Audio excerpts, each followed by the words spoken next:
সম্মানিত দর্শক মণ্ডলী, বিশেষ করে আমার মা বোনদের উদ্দেশ্য করে বলতেছি, কঠিন গুরুত্বপূর্ণ মাসআলা।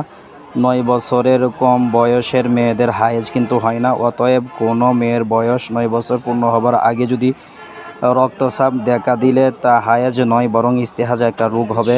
অনুরূপ 55 বছর বয়সের পর সাধারণত মহিলাদের রক্তচাপ হয় না, কিন্তু কোনো মহিলা 55 বছর বয়সের পরেও যদি রক্তচাপ দেখা দেয় এবং রক্তের রং লাল বা কালো হয়, তবে তা হায়েজ বলে গণ্য হবে।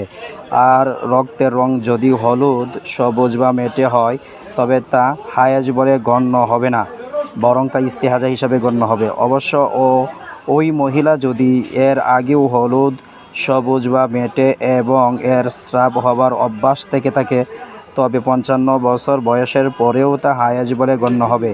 আর যদি তা আগের অভ্যাসের বিপরীত হয়, তবে তা হায়েজ হিসাবে গণ্য হবে না।